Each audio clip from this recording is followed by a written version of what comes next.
Bismillahirrahmanirrahim. Assalamualaikum warahmatullahi wabarakatuh. Waalaikumsalam. Ya, terima kasih atas waktunya dan Bapak dosen yang telah memberikan waktunya untuk saya mempresentasikan tugas kami, yaitu tentang integrasi Islam dan Sains dalam perspektif Fazlur Rahman. Ya. Sedikit tentang Fazlur Rahman, ataupun beliau itu salah satu pemikir pendidikan Islam, pemikir ataupun pengkritis pendidikan Islam yang mana memperbaharui suatu pendidikan dari zaman yang dulu berubah zaman ke sekarang, memperbaharui pendidikan dari zaman yang dulu ke zaman sekarang. Tujuannya yaitu untuk memperbaiki, otomatis memajukan dan memperbaiki pendidikan Islam. Itu.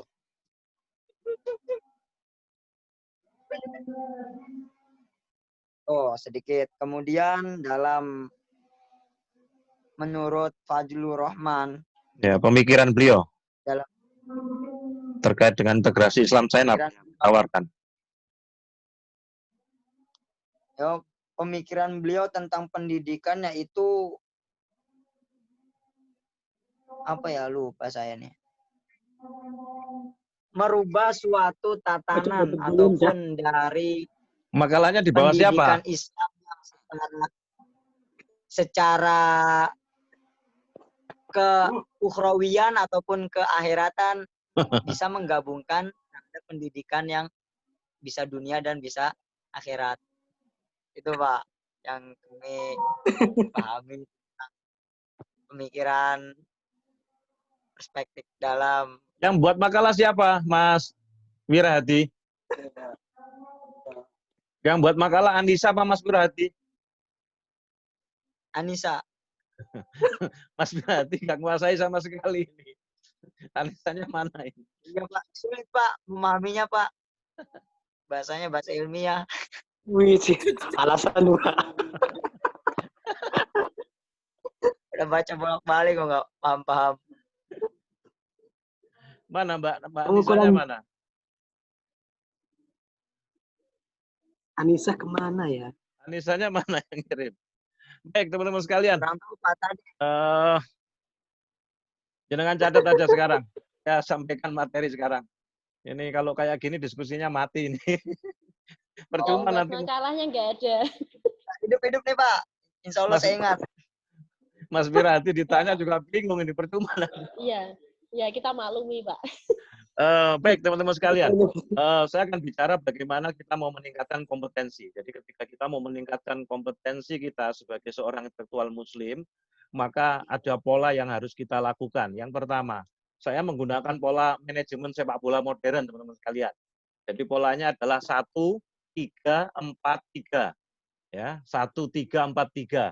Ya, saya ulangi, 1-3-4-3. Jadi kalau sepak bola itu kan ada 11 ya. Nah, bagaimana sih Kak kita ingin meningkatkan kompetensi kita sebagai seorang intelektual muslim? Maka yang pertama satu itu penjaga gawangnya. Nah, saya mengumpamakan penjaga gawang, tapi ini pondasi. Apa pondasinya? Ya tadi itu, kesadaran akan hubungan kita dengan Tuhan. Kesadaran akan hubungan kita dengan Allah.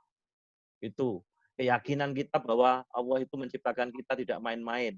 Keyakinan kita bahwa Allah itu kita ini diciptakan oleh Allah spesial, unik, khas, kan itu. Berarti kalau di dunia ini ada 8 miliar manusia, berarti ada 8 miliar sidik jari, ada 8 miliar bau badan. Berarti masing-masing kita ini diciptakan oleh Allah cuma satu. Berarti kita ini spesial, kita ini unik, kita ini khas. Artinya bahwa kita ini produk limited edition dari Tuhan. Artinya ini kita spesial, masing-masing kita punya talenta, masing-masing kita punya sesuatu yang luar biasa. Maka kesadaran bahwa kita ini mahakarya Allah yang luar biasa, ini harus menjadi pondasi kita untuk semangat. Semangat apa? Untuk semangat mengupgrade diri kita. Semangat untuk menuntut ilmu. Semangat untuk meningkatkan kapasitas. Maka pola berikutnya yang kedua adalah tahap yang kedua, kalau kita sudah memiliki keyakinan yang luar biasa, kesadaran akan hubungan kita dengan Allah tadi, itu yang kemudian disebut oleh Zahid Sadar, kesadaran tauhid, disebut oleh An-Naqaib al-Atas tadi itu, ini menjadi sebuah fondasi dasar. Kemudian yang kedua adalah tiga, saya sebut tiga. Karena apa? Kalau kita mau meningkatkan kompetensi, kompetensi itu akan bisa meningkat teman-teman sekalian, kalau kita harus jadi expert. Nah, jadi kita harus meningkatkan pengetahuan kita. Jadi salah satu magnet penarik rezeki itu adalah ketika kita mau meningkatkan kompetensi. Kompetensi itu akan terjadi, satu, kita meningkatkan pengetahuan. Dua, kita meningkatkan skill, keahlian kita. Dan yang ketiga adalah karakter, integritas. Ketiga-tiganya inilah yang disebut dengan kompetensi. Maka kalau kita bicara tentang peningkatan kompetensi, harusnya intelektual Islam itu berpikirnya bukan hanya peningkatan pengetahuan saja, peningkatan knowledge tadi itu, kemudian peningkatan skill, dan yang ketiga adalah karakter. Dan ketiga-tiganya ini dilandasi oleh kesadaran akan hubungan dia dengan Tuhan. Sehingga kalau ini yang dilakukan, maka akan terjadi, kalau orang Jawa dulu bilang apa? Le, nek wadahmu luas, isi akan ngikuti wadah. Jadi kalau kompetensi kita ini meningkat, maka berarti level kita naik. Kalau level kita naik, berarti fasilitas akan nambah. Maka teruslah tingkatkan kompetensi. Apa meningkatkan kompetensi? Ada tiga tadi. Meningkatkan knowledge, pengetahuan, kemudian meningkatkan skills, keahlian kita, ya, keahlian-keahlian praktis, dan yang ketiga adalah karakter. Ketiga-tiganya inilah kompetensi. Maka kalau kita mau meningkatkan ketiganya ini, berarti kita meningkatkan kompetensi. Kalau kita meningkatkan kompetensi, berarti level kita naik. Kalau level naik, fasilitas mesti ikut. Ya, fasilitas mesti ikut. Maka kalau orang Jawa bilang dulu, almarhum Ibu dulu nasihatnya, nek wadahmu luas, isi ngikuti wadah.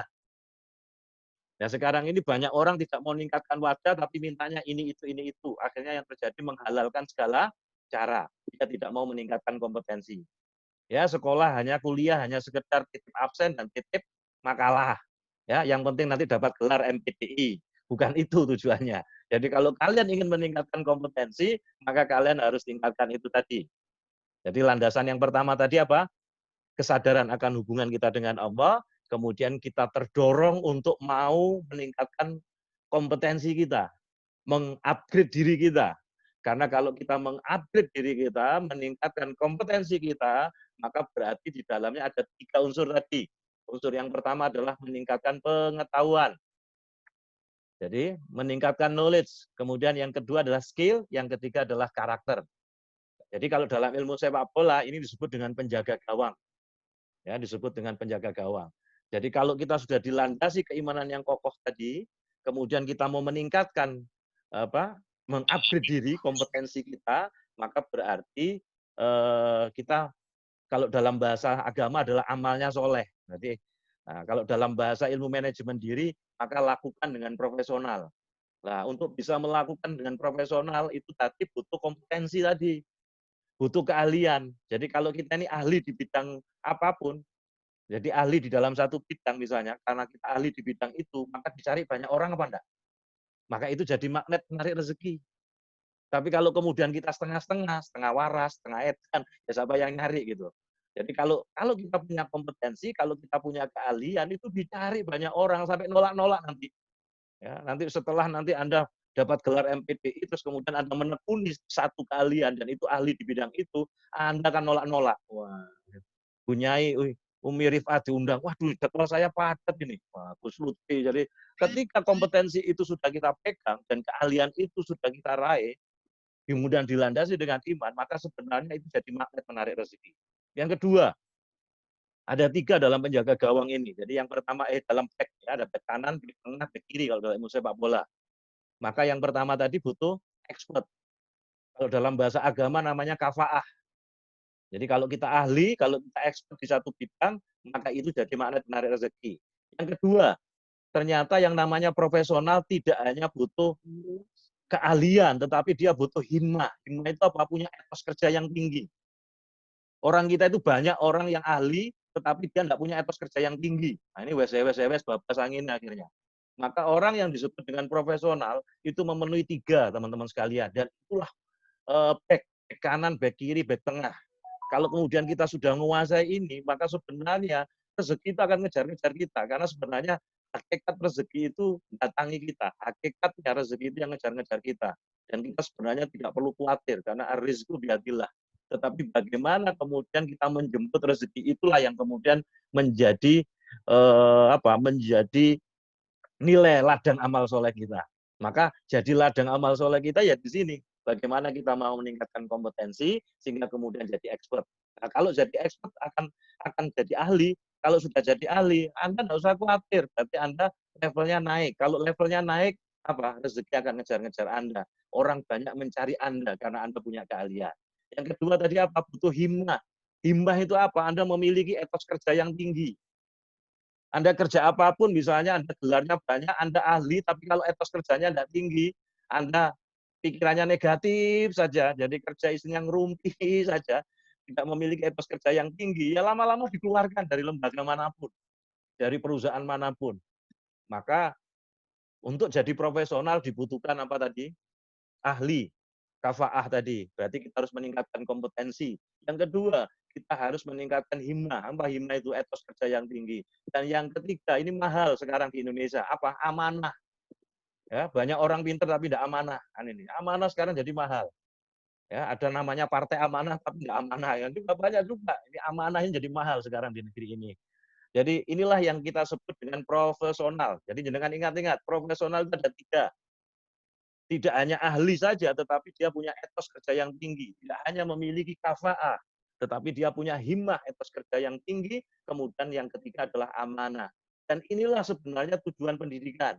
Jadi tujuan pendidikan itu bukan sekedar mencetak orang-orang yang intelektual saja, orang-orang yang pinter, knowledge, pinter, punya keahlian, tetapi dia juga punya karakter. Itulah yang tadi saya sebut kompetensi. Dan tidak cukup kompetensi, tapi harus profesional. Nah, disebut profesional itu dalam pandangan religi, dalam pandangan Islam itu ternyata ada tiga, dan itu ternyata sama dengan pemahaman profesional dalam dunia manajemen ekonomi, jadi dalam manajemen sumber daya manusia. Apa tadi? Kafa'ah itu ahli, yang kedua adalah himmah, punya etos kerja yang tinggi, dan yang ketiga adalah amanah. Nah, sekarang saya masuk di lapangan tengah, teman-teman sekalian. Kalau kita sudah menguasai satu tadi, fondasinya tadi, sadar akan hubungan kita dengan Allah, terus kemudian kita mau terdorong untuk meningkatkan diri kita, melakukan spesialisasi, mau mengupgrade diri kita, mau meningkatkan kompetensi kita dan profesional, maka yang ketiga, tahapan yang ketiga adalah menguasai lapangan tengah. Kalau dalam sepak bola, penguasaan lapangan tengah, maka dia akan menguasai lapangan kehidupan. Apa itu? Membutuhkan 4. Kalau dalam bahasa anak muda yang disebut dengan move on.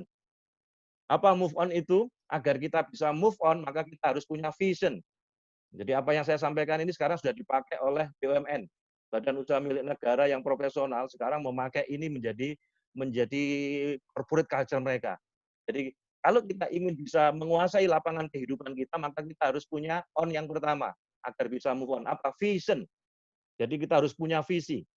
Nah, Islam mengajarkan kepada kita harus punya visi akhirat dan visi dunia. Maka world view kita tadi, di dalam para cendekiawan muslim kita semuanya mengajak kita bagaimana kita memiliki visi akhirat.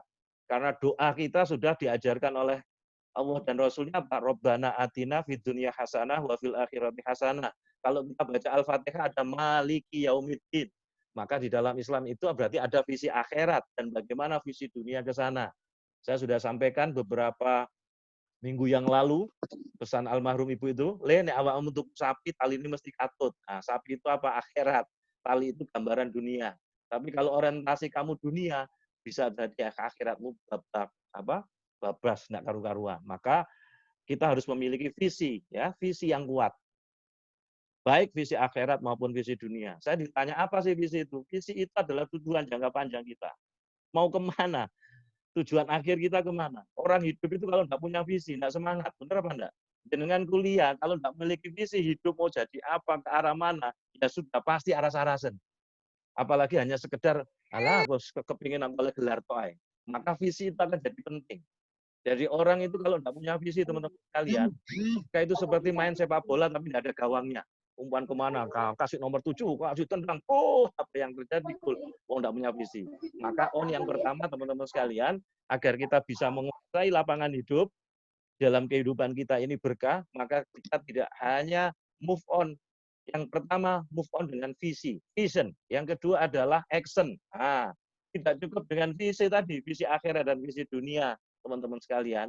Maka kompetensi tadi itu, profesional tadi itu membuat kita actionnya yang sudah dilandasi dengan kesadaran akan Tuhan tadi itu, actionnya adalah kerja keras, kerja cerdas, kerja ikhlas, kerja tuntas. Ini dipakai oleh Telkom.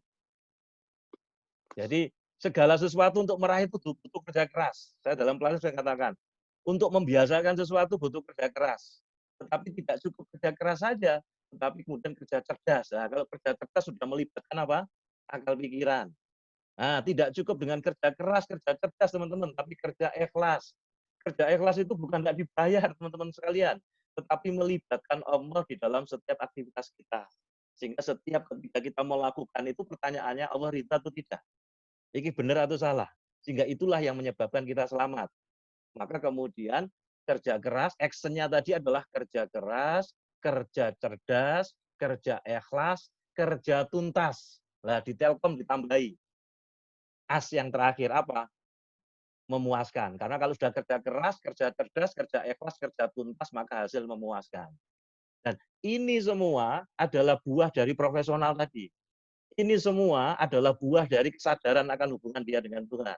Sehingga bisa masuk di tahapan yang ketiga. Tahapan yang ketiga tadi apa? Kita harus move on. Move on-nya ada 4 yang harus ditekan di dalam hidup kita. Apa tadi? Vision. Yang kedua adalah action.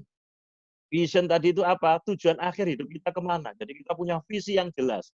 Baik visi akhirat dan visi dunia. Kemudian action. Disinilah kemudian kerja keras, kerja cerdas, kerja ikhlas, kerja tuntas. Baru yang ketiga adalah passion. Nah, tadi yang saya sampaikan pada Gus Lutfi. Segalanya kalau kita kerja, ketemu passion-nya, enjoy apa enggak? Apa sih passion itu? Bidang keahlian yang kemudian gue banget gitu. Jadi kayak bahasanya anak nom itu.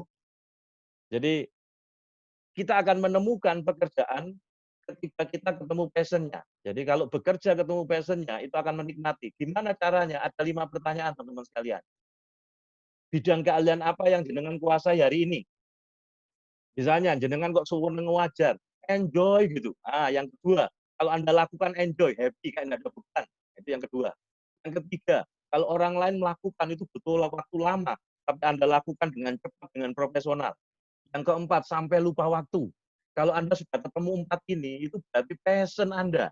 Kalau Anda sudah ketemu passion-nya, Anda nikmati hidup ini. Benar Pak enggak? Tapi kalau Anda kemudian bekerja, tidak ketemu passion-nya, Senin itu adalah hari yang Anda paling benci. Dan kalau libur itu senangnya Masya Allah, yes, pray. Begitu minggu malam Senin, waduh sedih meneh, kerja menerek, Senin ini meneh. Kenapa itu terjadi? Karena kita tidak ketemu passion-nya. Nah, saya berangkat dari integrasi Islam dan sains ini, sebenarnya pola pendidikan kita harus mengarah ke sana. Ya, mengarah ke sana. Baru yang terakhir, kita untuk meraih sesuatu itu tidak bisa sendirian, tapi perlu kerjasama. Maka itulah yang disebut dengan collaboration. Ya, berkolaborasi, collaboration. Saya ulangi, untuk menguasai lapangan kehidupan kita harus move on. Apa yang harus kita lakukan untuk move on tadi? 1, kita punya vision. 2, kita punya action. Nah, visinya tadi dunia dan akhirat. Actionnya kerja keras, kerja cerdas, kerja ikhlas, kerja tuntas. Kemudian yang ketiga kita punya passion. Nah, ketika kita kerja, ketemu passion kita, di mana itu bidang keahlian kita, dan kita itu menikmati, enjoy, sampai lupa waktu. Seandainya tidak dibayar pun kita enjoy, kita menikmati. Tetapi kerjaan kita itu bagus, sampai lupa waktu, maka itulah passion kita. Kalau sudah ketemu passion, teman-teman sekalian, kalau kemudian kita mau meningkatkan 1-3 tahun, kita akan menjadi orang yang berkelas di bidang itu. Mau meningkatkan kompetensi di bidang keahlian itu, di mana kita passion-nya di situ, hanya butuh waktu 1-3 tahun, kita akan jadi orang yang berkelas di bidang itu. Kemudian yang terakhir, kita mesti berkolaborasi. Nah, apa collaboration itu? Mesti bersinergi, bekerja sama. Maka ketika kita berkolaborasi, kita berkolaborasi, 1, tetap utamakan Allah, karena tadi landasannya tadi, agar kita selamat dunia akhirat. Yang kedua, bergaullah, bergurulah, bergabunglah, berkumpullah dengan orang-orang yang memiliki semangat, kapasitas, valensi di atas kita. Karena biar ketularan. Karena kita kalau kumpul dengan orang yang loyo, ikut loyo apa enggak? Kumpul tutup. Ya, kalau unan-unan dilanggar, kumpul ono wong kang soleh. Jadi kalau kita kumpul dengan orang-orang yang semangat, orang-orang yang memiliki visi hidup, semangat hidup, kompetensi, kapasitas, valensi di atas kita, maka kita akan ketularan. Hati-hati, memilih teman adalah memilih masa depan, termasuk memilih komunitas. Jadi kalau jenengan kumpul dengan orang-orang yang loyo, ikut loyo apa enggak? Nah, maka itulah yang disebut dengan collaboration. Maka dalam berkolaborasi itu, tetap utamakan Allah, bergurulah, bergaullah, berkawanlah dengan orang-orang yang memiliki semangat, kapasitas, keahlian di atas kita, hingga kemudian kita bisa ketularan. Jadi memilih teman, memilih masa depan, termasuk memilih komunitas. Carilah komunitas yang setidaknya teman-teman memiliki 3 syarat. 1, komunitas yang positif. 2, komunitas yang produktif. 3, komunitas yang kontributif. Kalau kita berada di lingkungan itu, maka kita akan memiliki spiral kehidupan, kita akan naik, kita akan diangkat derajatnya oleh Allah Subhanahu wa taala. Itu penguasaan lapangan tengah. Terakhir teman-teman sekalian, sebagai wujud bagaimana melejitkan potensi dan kompetensi diri ketika kita memahami tentang pentingnya integrasi Islam dan sains, itu kalau dalam sepak bola yang terakhir adalah 3. Jadi tadi 1, 3, back-nya, back kanan, back kiri, back tengah, kemudian tengah itu 4, kemudian yang terakhir 3. Apa yang terakhir yang ketiga itu? Jembatan yang menghubungkan teman-teman antara harapan dan kenyataan itu adalah 1 disiplin. Tanpa disiplin tidak akan pernah terjadi harapan, tinggal harapan. 2, antusias. Kita punya antusias apa? Semangat, gairah. Jadi kalau misalnya Gus Lutfi itu ngejar cewek, wah cakep banget, wah dia punya gairah yang menggebu-gebu. Maka jembatan yang menghubungkan antara harapan dan kenyataan itu adalah yang pertama tadi adalah disiplin, yang kedua gairah, antusiasme. Dan yang ketiga ini yang gampang diucapkan tapi sulit, apa itu? Komitmen. Jadi kita bukan hanya komit tapi butuh komitmen. Inilah sebenarnya tujuan pendidikan kita teman-teman sekalian. Yang itulah kemudian dalam bahasa funding folder kita adalah mencerdaskan kehidupan bangsa. Sehingga kemudian yang terjadi yang disebut dengan intelektual. Ya, inilah harusnya ketika kita memahami konsep ini, jadi saya ulangi, apa tadi? 1 itu penjaga gawangnya. Apa tadi? Kesadaran akan hubungan kita dengan Tuhan. Bahwa kita adalah mahakarya yang hebat. Allah menciptakan kita cuma 1, berarti kita ini produk limited edition. Berarti kita tidak boleh minder. Kita tidak boleh tidak percaya diri. Yang kedua, itu back-nya, back kanan, back kiri, back tengah. Apa tadi? Tingkatkan kompetensi kita. Agar kita jadi ahli. Untuk jadi profesional, harus tingkatkan kompetensi. Nah, yang pertama tingkatkan kompetensi agar jadi ahli. Kompetensi itu apa? Meningkatkan pengetahuan, meningkatkan knowledge dan karakter. Maka kalau ada orang bilang kompetensi hanya pinter saja, punya keahlian tapi karakternya jelek, maka ini orang yang tidak meningkatkan kompetensi. Nah, dengan meningkatkan kompetensi kita jadi ahli. Nah, jadi expert. Nah, kalau sudah jadi expert dicari banyak orang. Ya, Anda mau seniden di mana saja ditelepon, cari. Wah, gimana sih Gus Lutfi ini? Wah, sampai nolak-nolak jadwal nanti ketika kita jadi expert itu. Yang kedua, apa tadi? Himmah. Kita punya etos kerja yang tinggi. Itu back-nya. Profesional itu back-nya dari kesadaran akan hubungan kita dengan Allah. Kita adalah mahakarya Allah yang luar biasa. Maka back-nya tadi adalah apa? Profesional. Profesional itu apa? Ahli di bidangnya. 2, punya etos kerja yang tinggi. Dan yang ketiga adalah amanah, kredibel, terpercaya. Maka kalau ini sudah kita pegang, nah, nggak usah khawatir. Level Anda sudah naik, rezeki akan ngejar-ngejar kita. Apalagi Anda menguasai lapangan tengah tadi dengan melakukan move on. Agar bisa move on apa? Anda perkuat visi akhirat dan visi dunia. Itulah vision. Kemudian action. On yang kedua action. Karena apa actionnya tadi? Kerja keras, kerja cerdas, kerja ikhlas, kerja tuntas. Ini sudah dipakai oleh Telkom. Karena saya sudah trainingkan baik dari outbound dan macam-macam. Bagaimana dia membangun karakter itu. Dipakai oleh Telkom. Sedangkan vision ini Action ini dipakai oleh kantor pos. Jadi kita harus vision, untuk move on itu kita butuh vision, punya visi yang kuat. Action tadi kerja keras, kerja cerdas, kerja ikhlas. Yang ketiga passion. Nah, passion tadi ada 5 pertanyaan untuk membantu kita ketemu passion kita. Dan yang terakhir adalah collaboration, on yang terakhir. Kalau kita sudah menguasai lapangan tengah, berarti menguasai permainan. Tapi kalau menguasai permainan, nggak nendang-nendang, nggak masuk-masuk, maka jembatan yang menghubungkan antara harapan dan kenyataan itu penyerangnya 3 tadi. Penyerang sayap kanan, sayap kiri, dan ujung tombak. Apa tadi? Disiplin. Jembatan yang menghubungkan antara harapan dan kenyataan adalah disiplin. Yang kedua adalah apa? Gairah tadi. Semangat yang menyala-nyala. Dan penyerang tengahnya adalah komitmen. Nih, demikian teman-teman sekalian. Mudah-mudahan ini bisa menyemangati kita semua. Ya, saya yakin Indonesia masih bisa bangkit. Ya. Inilah pola manajemen apa? Melejitkan potensi diri dengan pola sepak bola modern 1-3-4-3. Sudah saya rekam dengan khawatir. Saya belum tulis makalahnya. Sudah saya rekam, nanti rekaman ini saya kirim. Sehingga kalau Anda loyo enggak semangat didengerin lagi. Dibaca lagi. Ya. Kadang-kadang saya kirim materi artikel, saya kirim materi artikel atau PowerPoint, kadang-kadang enggak dibaca ya. Nah, sekarang nanti saya rekam ini. Ini saya rekam. Jadi kalau saya sewaktu-waktu meninggal dunia, saya sudah menyampaikan pesan ini untuk generasi setelah saya. Mudah-mudahan ini jadi berkah. Dan mudah-mudahan ini bermanfaat bagi kita semua. Panjang umur Bapak. Ya, saya mohon maaf. Ya, besok pertemuan terakhir. Jauh lebih semangat. Ya, jauh lebih semangat. Dan kapan-kapan kita ketemu. Ya, amin. Ya Pak, semoga diberi kesempatan. Kita ini jauh di mata. Ya. Tapi sebenarnya kalau dengan dekat di HP.